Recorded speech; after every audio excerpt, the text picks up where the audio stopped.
Today, that God has a server farm, and it has been quietly rewriting your nervous system for the last 15 years. But how does this system actually work? How did it take your freedom without a fight? That's what we are gonna dissect next. You didn't open your phone just now because you wanted to, you opened it because something in your nervous system needed to. That's not a habit, that's a leash. And the terrifying part, you put it on yourself.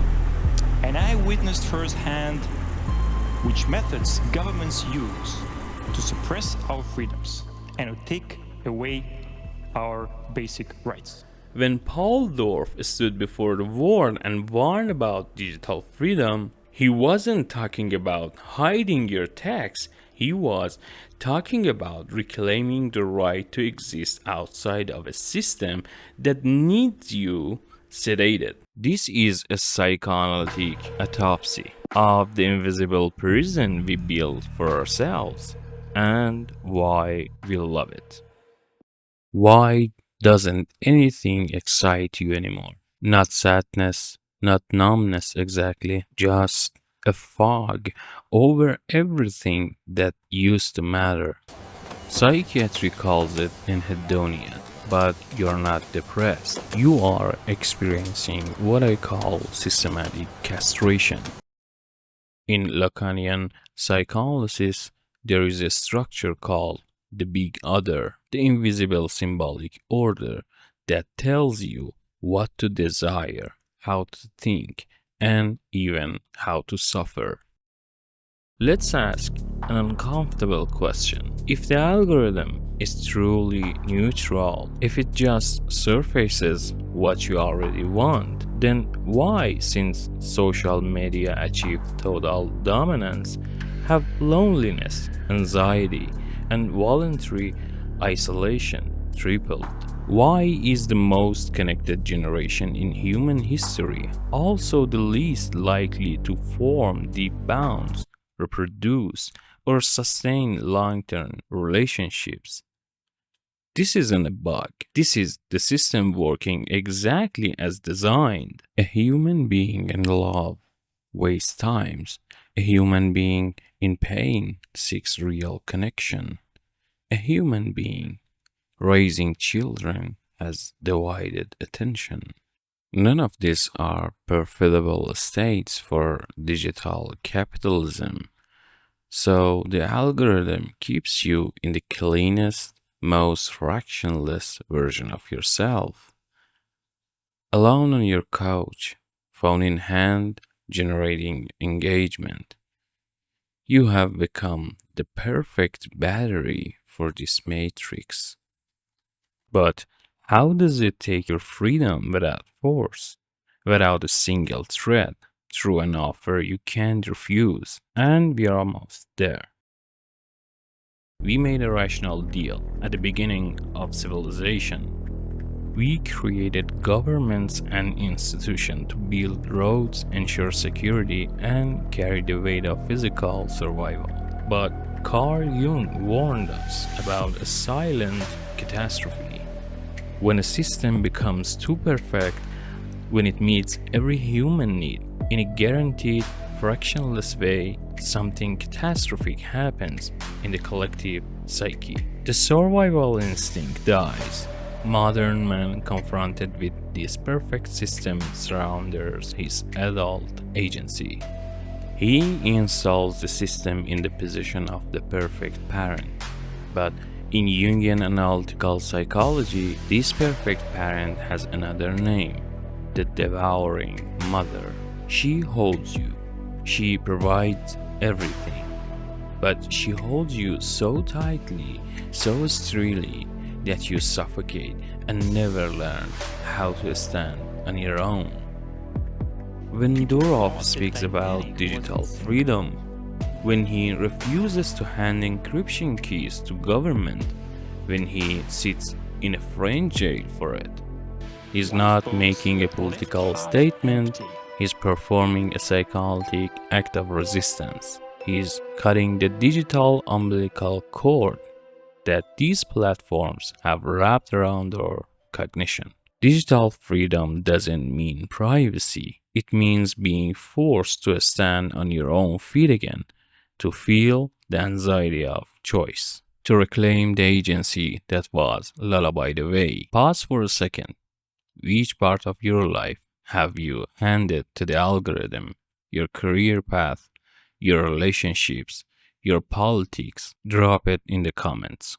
Not for engagement, because naming it is the first act of resistance. Your comment is data for this autopsy and proof you're not as alone in this as the algorithm wants you to feel. But there's a darker layer, because governments figured out what the algorithm discovered, and now they are exploiting it.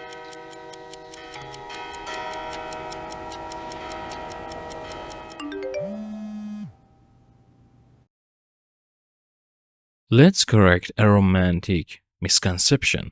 We are not here to make civilization the villain. In psychoanalysis, symbolic castration is a vital necessity. We sacrifice raw animal impulses to enter language, art, individuality. Surrounding some freedom is the price of being human.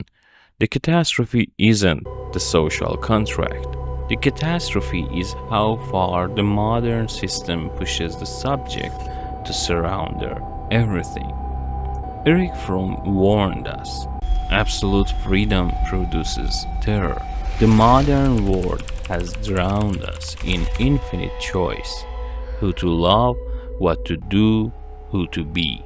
This volume of freedom created a psychic phenomenon, decision fatigue. AI algorithms, like patient hunters, set their trap exactly here, on our exhaustion. They don't come for your freedom with force. They come with an offer. You're tired. The weight of choosing, of being rejected, of risking, just let me decide. And we hand it over gratefully. This is what makes algorithm dictatorship unbeatable. It built slaves who loved their chains because the chains removed the unbearable burden of thinking. But one more player entered the game, one that spotted our exhaustion and decided to weaponize it.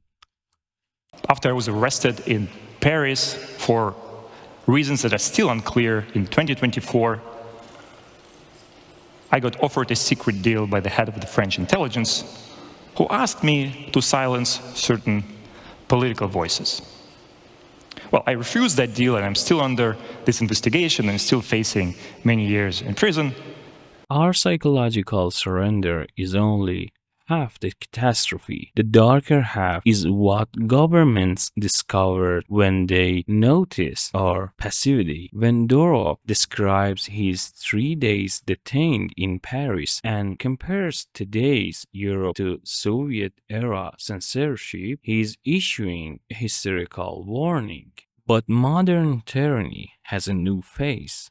The UK Online Safety Act, the EU Digital Services Act, the US EarnIt Act. They don't come with tanks. They come with an emotional Trojan horse protecting children and online safety. In Jungian terms, this is the devouring mother archetype operating at the state level, a system that wraps the umbilical cord around your throat in the name of care until it can read every encrypted message you've ever sent. Durov is right that even the KGB had blind spot. A dissident could disappear, stay off the grid, survive, but AI has eliminated the blind spot. These machines can process the thoughts of billions in a fraction of a second. We are entering the absolute panopticon, a world where contradictory laws makes everyone a potential criminal, and where selective enforcement silence anyone whose individual agency threaten the machine. Surrendering digital freedom isn't losing a chata, it's handing the key to your unconscious to systems that are terrified of what it means to be human. There's one question nobody asks at the end of this analysis. What if the algorithms were free tomorrow, not from government control, from their creators' ethical guardrails? Would we still be their slaves? Or have we always just wanted a master because freedom, real freedom, was always the most terrifying thing we've ever been offered? Surrendering digital freedom isn't losing an app. This is handing the key to your unconscious to something that finds your humanity inconvenient. Answer the question in the comments. Not because I am asking, because you have been thinking about it since the first sentence and you need to say it out loud. If this cracks something open, send it to someone still sleeping in the algorithm. Subscribe to the next autopsy. Your agency is waiting.